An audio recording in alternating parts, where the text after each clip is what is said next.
नमस्कार दोस्तों, आज हम आपके लिए लेके आए हैं भौतिक विषय का दीर्घ पाठ योजना। आज का हमारा जो प्रकरण है वो है ऊर्जा, एनर्जी। वीडियो स्टार्ट करने से पहले हम आपको बता दें, अगर आपको अन्य विषय के लेसन प्लान चाहिए तो हमारे यूट्यूब चैनल के प्लेलिस्ट में जाके और वहाँ से देख सकते हैं। दूसरी बात, अगर हमारे वीडियो की स्पीड तेज़ होगी तो यूट्यूब से आप ऑप्शन होता है, वहाँ से वीडियो को स्लो मोशन में करके देख सकते हैं या वीडियो को रोक कर देख सकते हैं। एक बार हम अपने लेसन प्लान का फॉर्मेट दिखा देते हैं आपको, उसके बाद हम बताते हैं आपको। ये हमारा लेसन प्लान है। चलिए हम स्टार्ट करते हैं। सबसे पहले आप पाठ योजना डालेंगे जो भी आपका होगा। तो एक पाठ योजना है, उसके बाद संस्था का नाम डालेंगे, जिस संस्था में आप टीचिंग कर रहे हैं। दिनांक कक्षा 7 का है। विषय आपका विज्ञान है। उप विषय के अंतर्गत आपका भौतिक विज्ञान चक्र, जिस चक्र में आप टीचिंग करेंगे। अवधि 40 मिनट। जो दीर्घ पाठ योजना होता है उसकी अवधि 40 मिनट होती है। उसके बाद आप प्रकरण डाल लेंगे। प्रकरण है आपका ऊर्जा यानी एनर्जी। तो आप ऊर्जा डालेंगे। उसके बाद सामान्य उद्देश्य और विशिष्ट उद्देश्य। प्रत्येक पाठ योजना में कुछ सामान्य उद्देश्य और विशिष्ट उद्देश्य होते हैं। पहला आपका सामान्य उद्देश्य है छात्रों में विज्ञान के प्रति रुचि उत्पन्न करना। दूसरा, छात्रों को विज्ञान के तथ्यों का ज्ञान कराना तथा उनका व्यवहारिक उपयोग सिखाना। तीसरा, छात्रों में तर्क शक्ति, कल्पना शक्ति, विचार शक्ति आदि मानसिक शक्तियों का विकास करना। चौथा, छात्रों में क्रमबद्धतापूर्वक एवं विविध रूप से कार्य करने की प्रवृत्ति विकसित करना। पांचवा आपका छात्रों में वैज्ञानिक दृष्टिकोण विकसित करना। छठा है छात्रों में व्यवसायिक कुशलता का विकास करना। फिर विशिष्ट उद्देश्य आप, ये आपके प्रकरण से संबंधित होता है। हमारा प्रकरण है ऊर्जा। ज्ञानात्मक उद्देश्य, छात्र ऊर्जा के बारे में प्रत्यात्मन कर सकेंगे। बोधात्मक उद्देश्य में छात्र ऊर्जा के बारे में समझ सकेंगे। क्रियात्मक उद्देश्य में आपका है छात्र ऊर्जा के बारे में क्रिया करके उसको करके समझ सकेंगे और उसका दैनिक जीवन में उपयोग कर सकेंगे। अगले पेज में आते हैं हम। फिर आप सहायक सामग्री लिखेंगे। सहायक सामग्री में कक्षा उपयोगी समस्त सहायक सामग्री जैसे रोलर बोर्ड, चार्ट आदि। शिक्षण विधि लिखेंगे, व्याख्यान विधि, प्रयोग विधि, प्रश्नोत्तर विधि, प्रदर्शन विधि आदि। फिर पूर्व ज्ञान, छात्र ऊर्जा के बारे में सामान्य जानकारी रखते हैं। फिर आपको जो सबसे महत्वपूर्ण है वो प्रस्तावना प्रश्न निकालना ये सबसे महत्वपूर्ण कार्य होता है। तो सबसे पहले प्रस्तावना प्रश्न डालेंगे। फिर छात्राध्यापक या छात्राध्यापक क्रिया। अगर आप छात्र हैं तो छात्राध्यापक लिखेंगे, छात्रा है तो छात्राध्यापक क्रिया लिखेंगे, इधर छात्र छात्रा क्रिया लिखेंगे। पहला प्रश्न है, मानव की 3 मूलभूत आवश्यकता कौन है? हवा, पानी, भोजन। भोजन से हमें क्या प्राप्त होता है? ऊर्जा।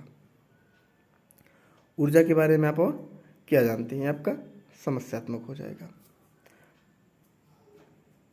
या आप अगर 4 क्वेश्चन करना चाहते हैं तो एक पहला क्वेश्चन यहाँ पे लिख सकते हैं कि पृथ्वी पर सबसे बुद्धिमान प्राणी किसे माना जाता है? तो मानव को। तो आपके 4 प्रश्न हो जाएंगे। फिर मानव की मूलभूत आवश्यकता क्या है, तो आप ऐसे भी कर सकते हैं।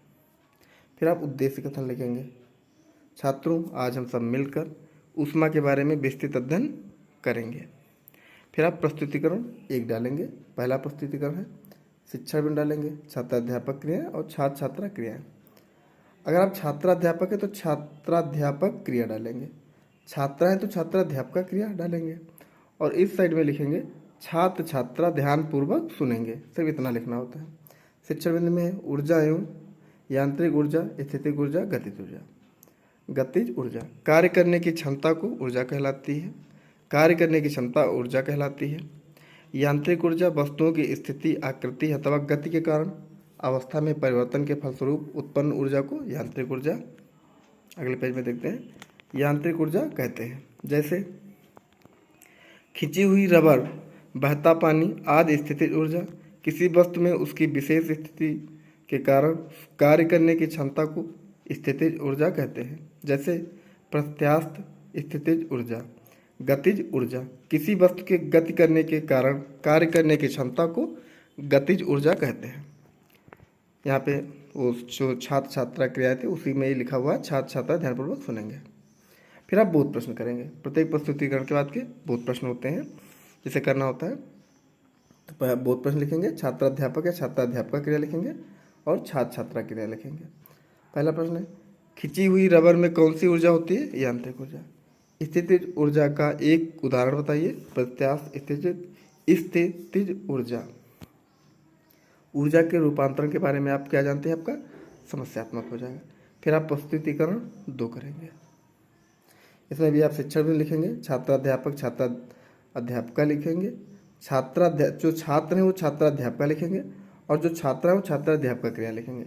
छात्र छात्रा क्रिया लिखेंगे, इधर लिखेंगे छात्र छात्रा, ध्यानपूर्वक सुनेंगे।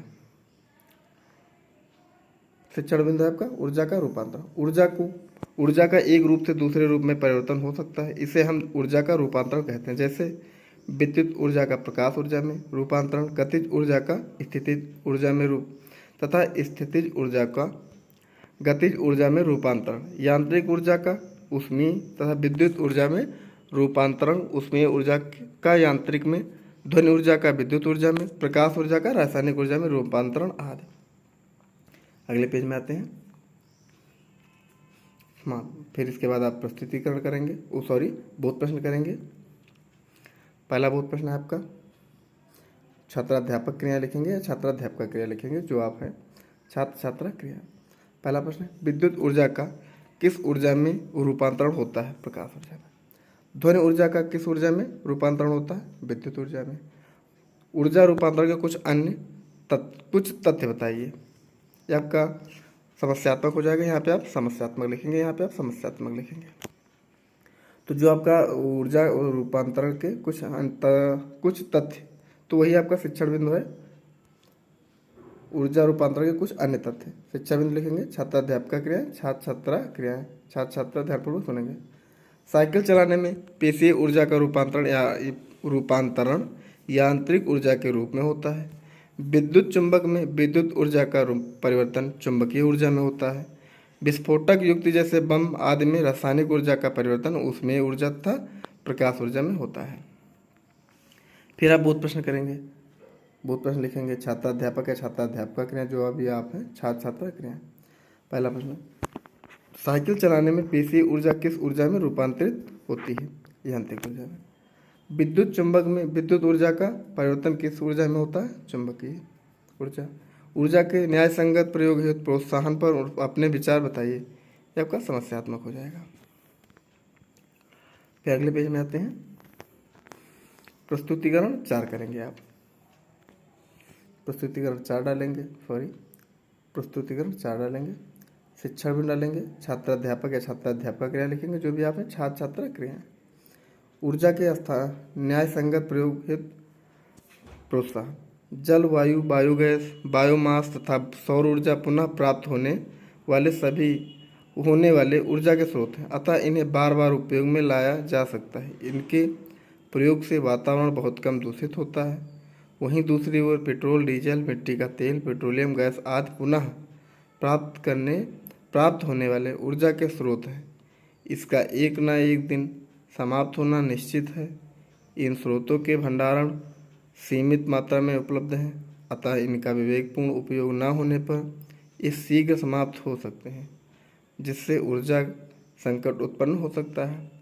और इधर छात्र छात्रा क्रिया में लिखेंगे, छात्र छात्रा ध्यानपूर्वक सुनेंगे।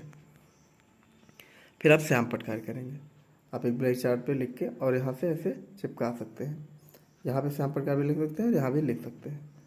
खिंची हुई रबर में यांत्रिक ऊर्जा होती है। साइकिल चलाने में पेशीय ऊर्जा यांत्रिक ऊर्जा में रूपांतरित होती है। विद्युत चुंबक में विद्युत ऊर्जा का चुंबकीय ऊर्जा में रूपांतरण होता है। फिर हम निरीक्षण कार्य करेंगे। छात्राध्यापिका छात्रों को श्याम पट पर लिखे गए तथ्यों को उत्तर पुस्तिका पर लिखने का आदेश देगी तथा स्वयं कक्षा में घूम घूम कर निरीक्षण करेगी। अगले पेज में आते हैं। आपका पुनरावृत्ति प्रश्न, पहले प्रस्तुतिकरण, दूसरे प्रस्तुतिकरण और तीसरे प्रस्तुतिकरण के बाद आप बोध प्रश्न करते थे, लेकिन चौथे प्रस्तुतिकरण सबसे लास्ट प्रस्तुतिकरण में आप पुनरावृत्ति प्रश्न करेंगे। तो आप पुनरावृत्ति प्रश्न लिखेंगे, छात्राध्यापक या छात्राध्यापिका क्रिया लिखेंगे, छात्र छात्रा क्रिया, जो भी अगर छात्र है तो छात्राध्यापक लिखेंगे, छात्रा है तो छात्राध्यापिका क्रिया लिखेंगे। पहला प्रश्न है, खिंची हुई रबर में कौन सी ऊर्जा होती है? यांत्रिक ऊर्जा।